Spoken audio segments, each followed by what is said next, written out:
مر جانے کے بعد مدتوں رویا کرو گے میرے مر جانے کے بعد، اور یاد آئے گی میرے گزر جانے کے بعد۔ السلام علیکم ورحمۃ اللہ وبرکاتہ۔ جی ہاں دوستو، آپ سبھی کو معلوم ہے کہ لوک سبھا سانسد اور سینئر لیڈر بھارت کے ڈاکٹر شفیق الرحمان برق صاحب کا آج انتقال ہو گیا ہے۔ انا للہ و انا الیہ راجعون۔ اللہ تعالیٰ ان کی مکمل مغفرت فرمائے۔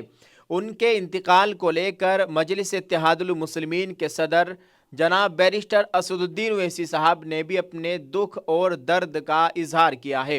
اویسی صاحب نے بیان دیا ہے، انہوں نے کہا ہے کہ ملک کے سینئر رکن پارلیمان ڈاکٹر شفیق الرحمان صاحب برق کے انتقال کی خبر سن کر مجھے بہت ہی افسوس ہوا۔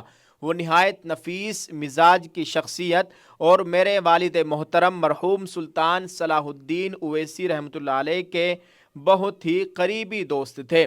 سنبھل کے لوگ برق صاحب کو پیار سے ابا کہہ کر پکارتے تھے۔ ان کی وفات ہندوستان کی مسلم سیاست کے لیے ایک بڑا نقصان ہے۔ مرحوم شفیق الرحمان برق صاحب کی جرأت و بے باکی ہمیشہ یاد رکھی جائے گی۔ اللہ تعالیٰ سے دعا ہے کہ مرحوم کی مغفرت فرمائے اور لواحقین کو صبر جمیل عطا فرمائے، آمین۔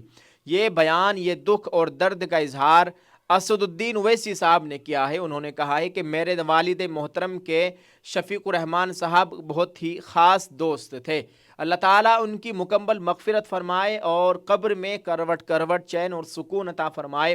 بتایا جا رہا ہے کہ کل 28 فروری دن میں 10 یا 11 بجے کے قریب ایک صاحب نے بتایا ہے کہ ان کی نماز جنازہ ادا کی جائے گی۔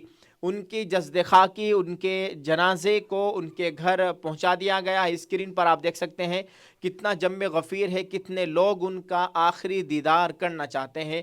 یقیناً ایک بہت ہی بڑی بے باک آواز اور بلند آواز آج خاموش ہو گئی ہے۔ دوستو، آپ سے گزارش ہے کہ ان کے لیے ایصال ثواب کا اہتمام کریں اور مرنے سے پہلے اللہ تعالی ہمیں بھی موت سے پہلے موت کی تیاری کرنے کی توفیق عطا فرمائے۔ اللہ تعالی ہم سب کے حال پر رحم فرمائے۔